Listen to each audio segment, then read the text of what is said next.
Welcome to episode 129 of the Microsoft Cloud IT Pro Podcast, recorded live June 7th, 2019. This is a show about Office 365 and Azure from the perspective of IT pros and end users, where we discuss a topic or recent news and how it relates to you. In today's episode, Scott and I record for 3 minutes before being interrupted by a meeting request, only to return to our recording 3 hours later. Oh, and we also talked about some of the recent Office 365 news as well. Let's dive in. It's a Friday. Once again. They come around every week, same time. Yeah, until the polar ice caps melt. More or less. I mean, daylight savings time, I guess technically it doesn't come around the same time, right? It's off by a fraction of I can't remember exactly how far it's off by. But it's off by just a little bit, which is why we have to add an extra day every once in a while to make up for those not completely accurate calculations of the time of a day. I haven't had enough coffee to think about that. My head just started hurting again. Excellent. Well, what else can we talk about? What else? So we do have an event coming up this next week. The Microsoft Teams Virtual Summit that I've been plugging is on the 12th and 13th, so this is the problem. I was not thinking, which is going to be before you guys actually hear the podcast. Because this is going to release on Thursday, and that's like Wednesday and Thursday. So I suppose maybe you could catch the last day of it, but it is 2 days. If you missed it, you can still go get the videos and stuff, so we can put some links to that. And there's a Flow one coming up in the month of July, I believe. It's July or August. We'll put links to it. But Mark over at the Collab 365, he's doing a good job. He's trying to do these virtual summits like once a month or every other month on all the different Office 365 stuff. And if you sign up early enough, it's all free. So, good time. Well, that's nice. It is. It's kind of fun. I'm looking forward to the Teams one. I have my session all recorded. I am good for that one. And I know he's trying to get a SharePoint one going and maybe one about Office 365 as a whole. So, it's kind of fun. Other than that, there's a whole lot else coming up. Ignite's getting closer. Ignite registration is live. Yeah, they're getting there. It should be here before we know it. Yes, hopefully we can. Sorry, I just got Scott's message. We just started recording and he told me I was meeting in 15 minutes. Way to go. All right, so we will take a brief timeout while Scott goes and gets his meeting, and we will be right back after these short messages from our sponsors. Mover is a cloud migration company that specializes in moving your company's files from file servers or cloud storage like Box, Dropbox, and Google into Office 365. Their patented technology makes Mover the fastest OneDrive file migrator in the world. Moving dozens of terabytes of data a day is a breeze. Use Mover's free, industry-leading migration guides or ask for a managed migration and they'll take the lead. With Mover, all your data is secure and intact. Running completely behind the scenes, you don't lose time, money, or hair while you transfer. Scan, plan, migrate, report. Migrations that don't suck with Mover. Visit mover.io for more info. And welcome back from that 3-hour break for our advertisers, which, due to the amazingness of technology, you guys don't have to sit through and listen. It'll appear like no time at all has passed. It was just a 3-hour tour. Oh, yes. And I had more coffee, so now I'm more awake. Well, yeah, that's all good and ready to go. So since we already kind of rambled a bit during the first 3 minutes before you urgently got called away to a meeting, should we dive into our topics, our news? Yeah, let's get into it. All right. So what one would you like to start about? You were making fun of my formatting in the document, so you get to pick. So you don't have to deal with my messy formatting. I think there's been some fun things going on out there that we haven't necessarily talked about. And one of the ones that's been kind of exciting to see come along is capabilities inside of Azure Active Directory and your ability to log into machines in different ways. What I mean by that is, think about maybe you deploy a VM in Azure, and then what do you do with it? Well, it needs to have some kind of local identity to go ahead and gate it. So typically on Windows, that's going to be having a user, like just a local user, not a domain user, in the local administrators group. So now you've got an entity that can go ahead and interact with that VM and do what it needs to do. And that's all well and good. And then we can domain join Windows VMs and you bring up your Linux VMs and maybe you do username and password or SSH key and go ahead and tie to them that way. And maybe you domain join them because that's a thing that can kind of sort of happen. But what if we could live in a magic world where we could log into our virtual machines just based on identity in Azure Active Directory, not only log into them based on that identity, but also have access to that login through gated roles and role assignments within Azure. So being able to leverage native Azure RBAC to go ahead and access those virtual machines. So you can do this with Linux today. And Microsoft has been kind of, just leaving it hanging out there. It's an option in the portal when you create, but, I think lots of us create machines at scale and they're not necessarily a portal thing, or we look to like an imperative, maybe like a CLI deployment, something like that. So there's a virtual machine extension that sits out there that you can leverage, which is the AD login for Linux extension. And when you light that extension up on an Azure virtual machine, now you can just SSH into your virtual machine and authenticate using a modern authentication flow. So you actually get to use like the device login page on SSH to go ahead and access those resources. So that's all well and good, right? You can log in with SSH and all that kind of stuff. But probably the coolest thing, like I said, is the ability to gate the login behind an Azure role. So there's a custom role out there called Virtual Machine Administrator Login. So it's not only adding the user, but it's giving them the actual role assignment inside of Azure to that virtual machine itself. So making a role assignment to a user or a group or maybe a device, whatever it happens to be, a service principal, however you're trying to authenticate to that machine. So I think that's just a super cool piece of technology that's out there today for Linux VMs and should be coming to Windows VMs over time. So this starts to get you out of, do we need domain controllers in Azure? Because we've got this cloud-based IDP. If I can do modern authentication and I can gate access to the resource itself, pre-authentication, like what does that look like and how does that come together? Yeah, that's really cool. So when am I going to get the ability to join my Mac to Azure AD? Totally different thing, right? Like when we talk about besides the company portal, right? Because now we're not VM extensions. Hybrid registration and device registration versus being able to log in with a local identity on top of all of those. Yeah. How cool would that be if I could log into my Mac with an Azure identity? I think it would be pretty nifty, right? And you're getting the ability to do that on Windows today. And now we have it for Linux virtual machines hosted in Azure. Maybe there's capabilities that can come even downstream to Linux. And then, once you've got that side solved, hopefully Mac's pretty easy because Darwin's just Unix at the end of the day and close enough, hopefully, that it can all come together and work. Yeah, it's definitely interesting to see the route that whole thing is going in the cloud. I mean, with these Linux VMs now and Azure with what they've done in Windows in terms of, like you said, centralizing and being able to centralize your identity management just on Azure AD.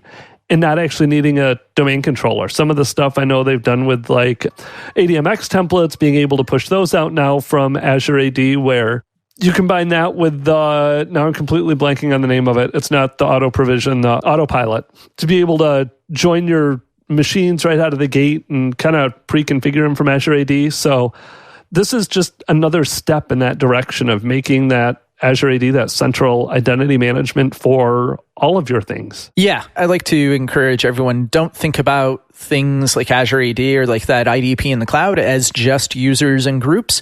You really start to think about it as entities, right? And then you go, well, what the heck's an entity? Well, it's just a thing within the directory that you can leverage. Maybe it's a user, maybe it's a group, maybe it's a device, maybe it's a managed identity, maybe it's a service principal, maybe it's an application that you've gated through and given access to a set of APIs or something like that on the back end. So, once you start to think of it that way, it becomes just so much more expansive. And then you build on all the additive conditional access and privileged identity management, just all these other additive security features that come with it. It's a really rich ecosystem, as long as it stays up.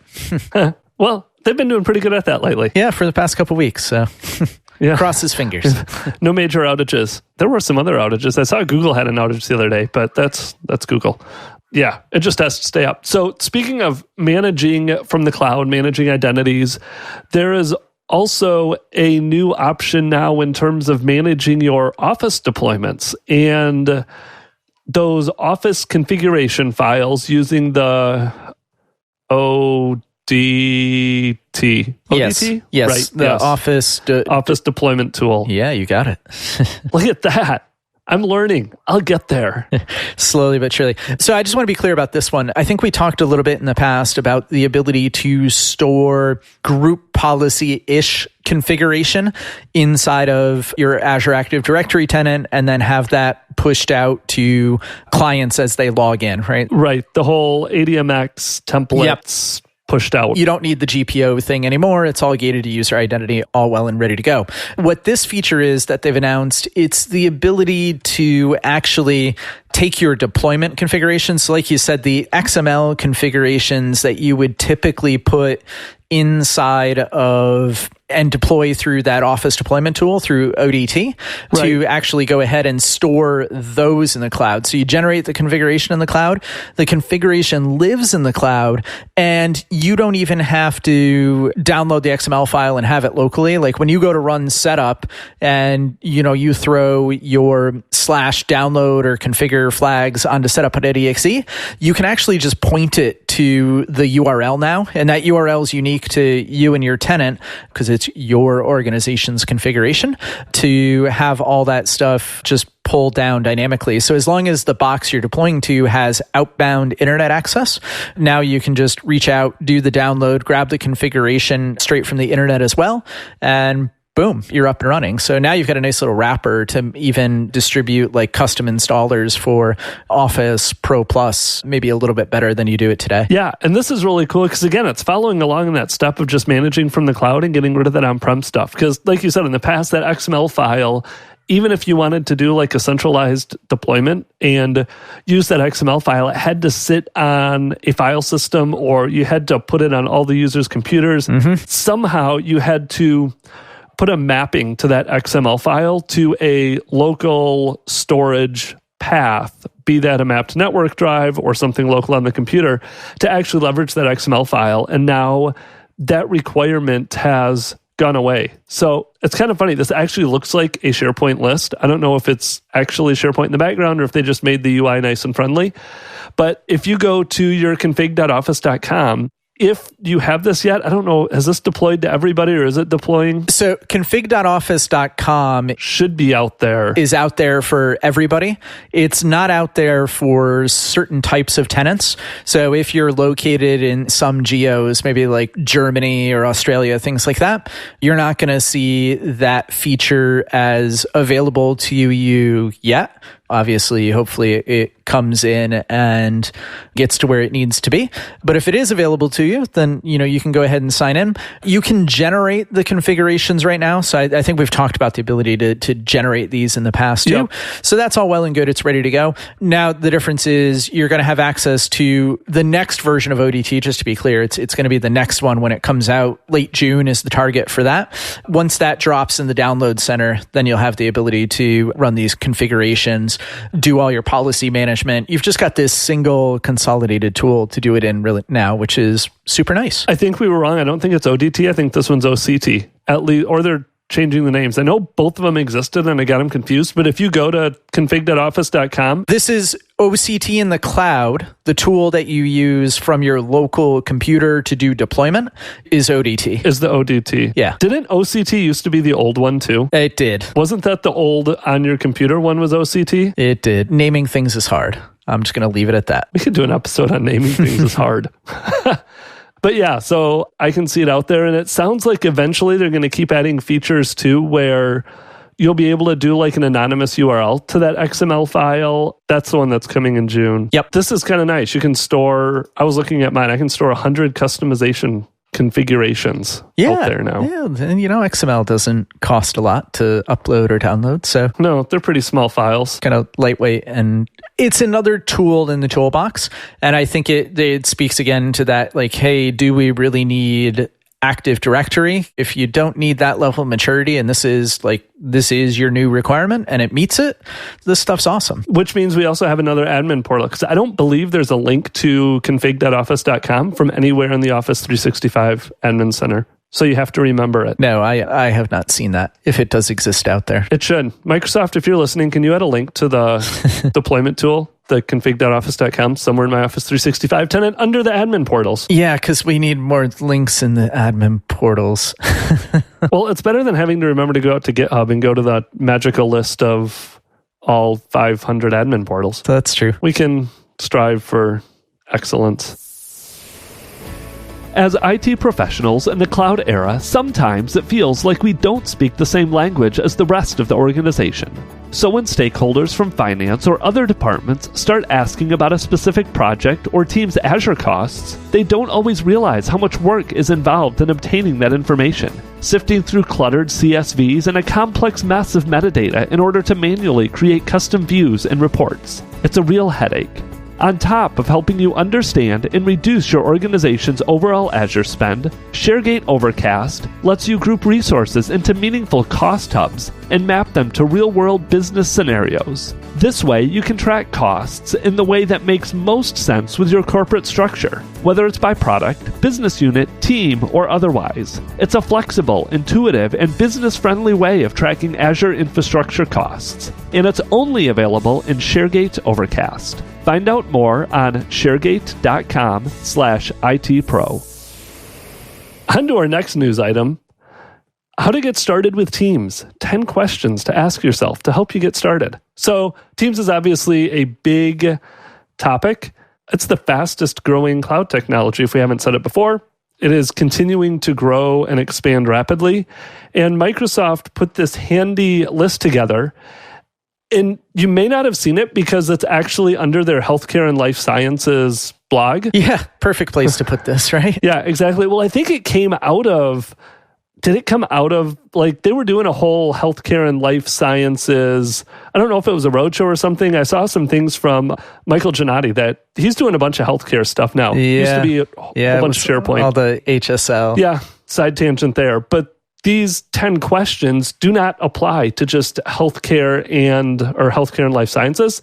This should be for anybody within your organization or any organization. If you're looking to roll out Teams, if you already have Teams rolled out, this article is really good on what Microsoft would consider, and looking through the list, I would agree with them, are 10 kind of key questions you need to ask yourself when you start getting going with Microsoft Teams in order to really have a handle on Teams, to keep it from going out of control. It kind of ties into the whole governance thing too, of a lot of these questions are geared around what people should or shouldn't be able to do to help you manage that Teams environment. And I think the nice thing about this list is, like, as you go through and maybe read it, like, you know, who in your organization should be able to create teams? How long do you want your teams to exist? How long do you want to retain the data in a team? It's common sense, but it's also coming. So this article isn't from the product group or anything like that. It's from a TSP. So a technical specialist, and the questions that she sees from her customers in the field, which is awesome because they're all common sense questions I think apply to anybody, right? Not just health services and life sciences, things like that. But it's good to see that everybody's kind of asking them and that there is some guidance coming out even from TSPs, so like the adoption centers or different resources that exist out there today. Yep. And I know even doing consulting too, sometimes I'm like, you have those blanks, or you're always looking for input from other people. This is a good one for even consultants, anybody that's deploying Teams, even if it's you helping your clients, to just walk through this with any of your clients as they start deploying Teams. And again, really just get a handle on it and make sure you're not backing yourself into a corner, going to cause more work for yourself down the road.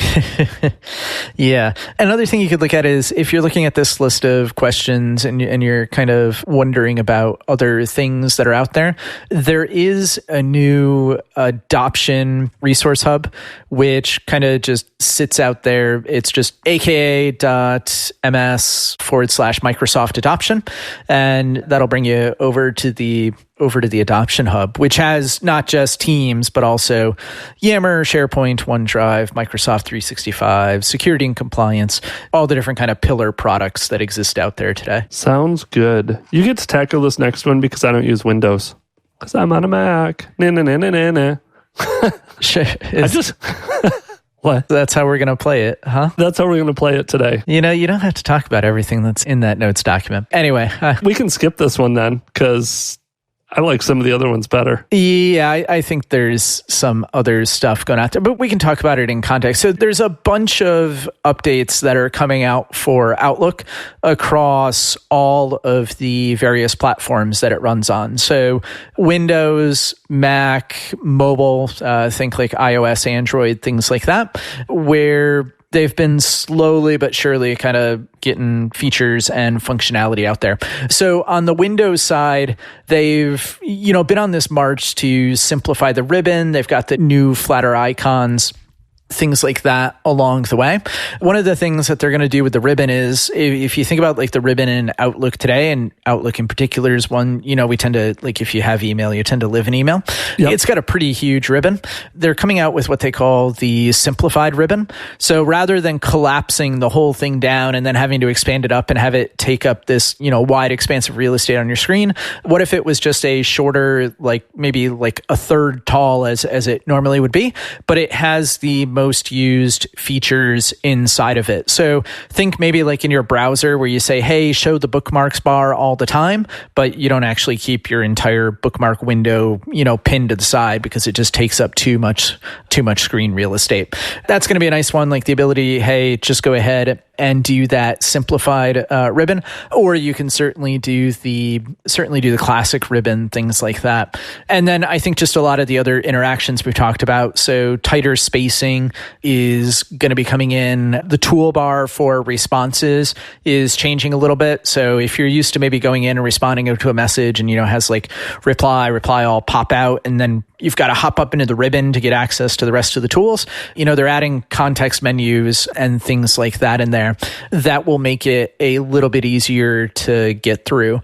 So as long as you're in the monthly channel and not one of those wider kind of targeted release things, you should be seeing these features imminently. Yeah, this is kind of like a happy medium between the old file drop-down menus you used to have and the new ribbon, because it kind of brings back a little bit of the file menu. But like you said, it's that bookmark bar that kind of sits right underneath the file menu with key actions on it rather than clicking and having a drop-down of like 20 different items. Yeah. And they've been doing this. Do they have this in Outlook for the web? I know a lot of the stuff, it seems like they try. And I know they did some of the simplified stuff in Outlook on the web first, and then it starts trickling down to the client apps on the desktop. Yeah, I don't know if they're in Outlook on the web. So Outlook on the web kind of moves on its own cadence, right? And they've had some interesting updates there for, now you can do like group membership management for not just owners, but members can do it as well. And right. There's things that happen on that side of the fence. I think the desktop's a little bit harder because you've got all these different release channels. You could be on one, I could be on another. There's certainly end user training or end user experience things that we need to think about a little bit more on the desktop, because in the cloud, it just happens, right? You kind of just got to take your licks and keep on going. It's like Microsoft keeps just slapping you in the cheek every week and saying, here we go, I changed it. On the desktop, you have a little bit more control over that. So maybe if you are in a release channel, where you can plan these changes out and talk to your users about them beforehand, you can put yourself in a little bit of a better place. I just jumped into Outlook on the web. It's definitely simpler. It's kind of similar, but like you said, Outlook on the web is a little different. It's still their new simplified user interface, but it doesn't match identically with what's on the desktop. Yeah, it depends on where you live and what you do, right? Yeah, more Outlook updates. These were the ones I liked. I like some of these Outlook mobile updates coming. So along with the desktop ones, and I will let you jump back to your Yammer announcement if you want to do that after I talk about more Outlook stuff. Because I know you love talking about Yammer. But Outlook Mobile, iOS and Android, there are 6 different roadmap items, and we'll put links and IDs out in the show notes to all of these about updates on the mobile. And I know one of these is one that I've had clients looking for, asking about, is shared mailbox access in Outlook on mobile. So that one is coming out. I think a lot of these might have hit test flight beta already on those platforms, but now you're going to be able to start accessing those shared mailboxes natively right in Outlook on your mobile devices.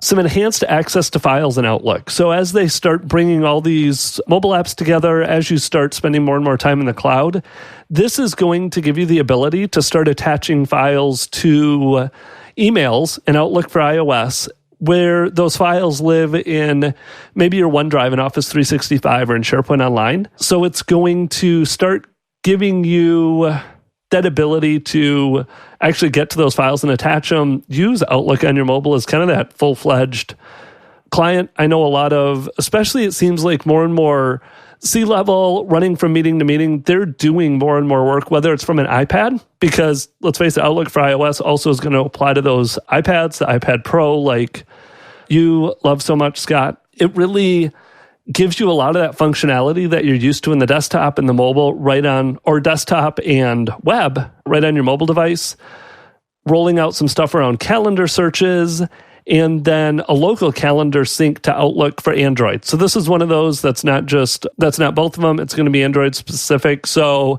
again, we'll put the roadmap IDs out here so you can look at these in more detail, but a lot of good updates rolling out to Outlook on mobile now. Yeah. So I'm looking forward to the shared mailbox one. Like that's one that is still a thing that, we end up using. And it's not just, shared mailbox, it's shared mailbox with kind of the modern sync engine and everything else that goes along with it. So if you're in the test flight testing groups, at least on iOS, you should have a chance to go play around with that today. I haven't done my test flight update for today, but we'll see if it is out there and available, but if not, imminently coming at a minimum for those test flight users.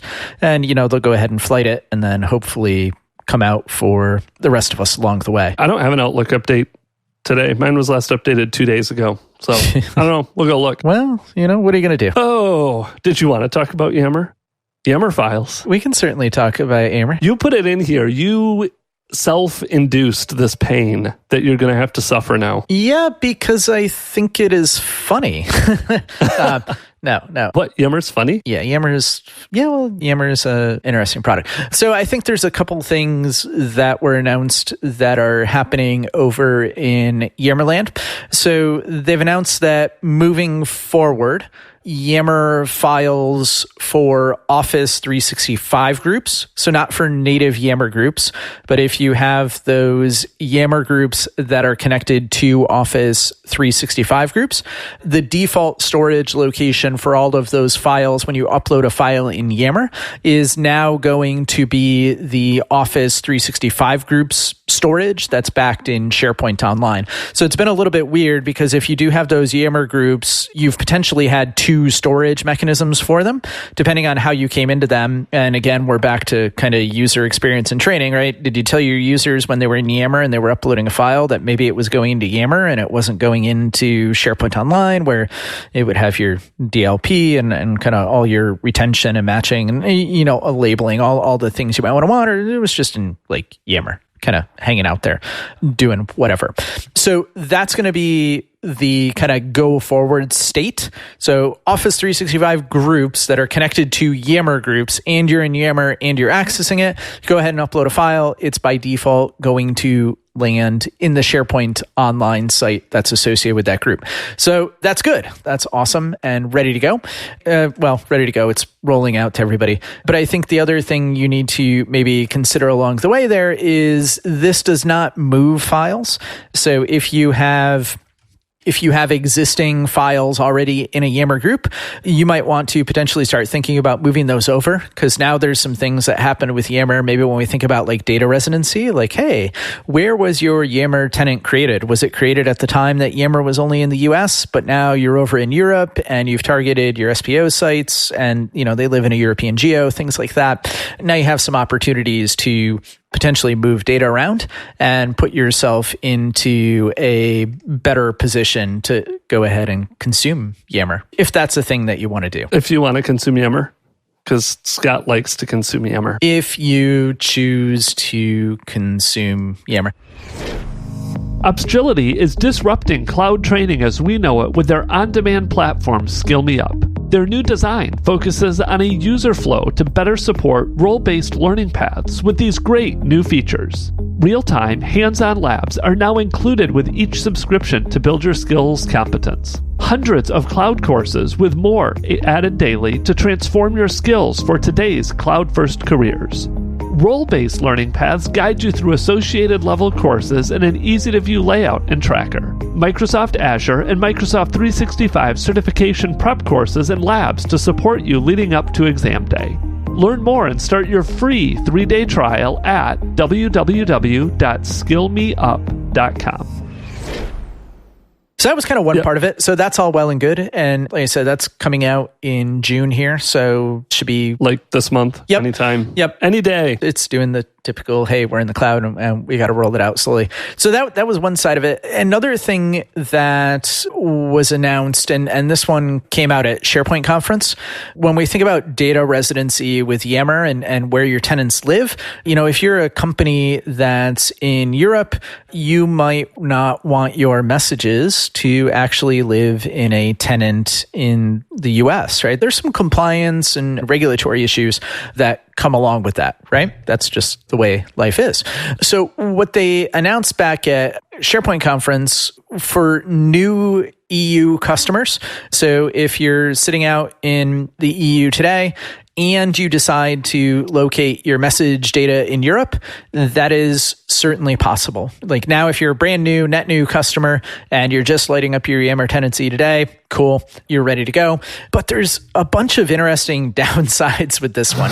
So if you go ahead and turn this on, and like they said, you're a net new, you've never turned on the Yammer service, so you go ahead and enable it, you are in the EU, all of a sudden a bunch of features that you might have heard about in Yammer that you want to use just won't work. So there's no external collaboration or no abilities to do external guests within your Yammer network. So that limits it to only people within your tenant. We're not even talking about like B2B sharing or like external Yammer networks. This is pure like just user. Like you can't even have a B2B user come in. Interestingly enough, if you go down that path, your users won't be able to participate in other Yammer networks, whether they are another organization's internal network or an external network along the way. So there must be going on something there with like metadata and storage within Azure AD that they've just got to keep the data out of the US. I don't know what's going on with that one. Yeah. Your users can't be participants in external messaging threads. They also cannot add external participants to threads in your Yammer network, but that makes sense, right? Because you can't have external guests in there. So that's all well and good. And you also lose the ability to create external groups. Again, makes sense, right? We can't have externals in. And then for some reason, you use the ability to post to Yammer by sending an email message. And if I had to guess for that one again, it would be because the service that processes Yammer messages inbound probably lives in the US, right? So at some point, your message data would have to pass through the US to be processed. And that's all just a guess, but I think it makes sense off the cuff. That's really interesting. So if you need a Yammer network that's only internal and is very limited and locked down, you can put it in the EU. Yeah. But other than that, stick. Like the end of this article, it actually says stick with the US for now. Yes. And if you're already in a Yammer tenant today, you are going to be in the US. So if you go into your Yammer network, like log in as an admin and go into the network admin, right on that page, one of the very first things you'll see is the geo that your network is located in. Again, this is kind of like the whole OCT, ODD conversation we started out with, where it's kind of like a net new moving forward thing.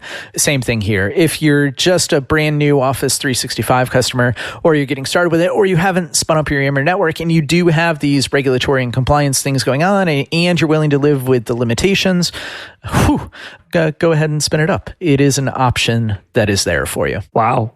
All right. So one more and slightly less restrictive news, because I wanted to get this one in because this is a good one. I think a lot of people must have been struggling with this. I don't have any clients this big yet, but the SharePoint hub site limit is now increased to 2,000 sites. So this is another one of those roadmap items that Microsoft announced. And so this is not how many parent hub sites you can have. I can't remember what this limit is, but this is the number of sites connected to a SharePoint hub. So if you're doing a hub site and then associating a whole bunch of sites with it, you can associate up to 2,000 sites with a registered hub site now. This one, is rolling out sometime this month too. The roadmap still has it in development. It was actually just added to the roadmap a few days ago, but it has a release date of sometime in June 2019. So at any point in time this month, you will be able to start associating even more sites with your hub sites. Again, a good thing. I like where Microsoft is going with this, where just create a bunch of site collections within your SharePoint environment and then use hub sites to create that hierarchy. Again, because you can move sites around then, you can reorganize your structure as your company organization changes. This just further enables you to really leverage those hub sites and create some really big SharePoint environments in Office 365 with them. And just to be clear, again, for this one, we're talking about just a limit in the number of associations you can make. This doesn't change any of the other rules with hub sites. So it's still a one-to-one association between a site and a hub. Like you can't have a site associated with multiple hubs or anything like that along the way. You can't do layered hub sites. You can't associate a hub site to a hub site. Yep. So nothing changes there. This just changes kind of one of the upper bounds. But if you have lots and lots of sites and you were looking to leverage those capabilities in hubs, the shared navigation and all the other things, then good. Yeah. It's going to be available to you. Yeah. I think of this one, like I create a site for each one of my clients and then I associate them to a client hub site. So I can see this again. You get some of those big consulting companies that probably have even way more than 2,000 clients. Being able to associate a bunch of sites to one of those parents is going to be a very good thing for them. Yeah. It's always good to have new things. With that, we'll wrap it up. This was a long episode, Scott. It's your fault. Okay, you can blame it on me. I will accept the blame. I'm going to blame it on your 3-hour meeting. Yes. Or your 3-hour break. Let's do that. Yeah. All right. Well, go enjoy the rest of your day, your weekend, and we'll talk to you again next week. All right. Sounds good.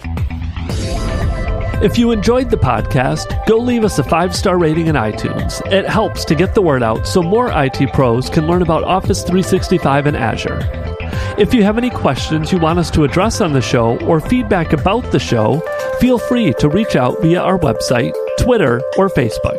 Thanks again for listening and have a great day.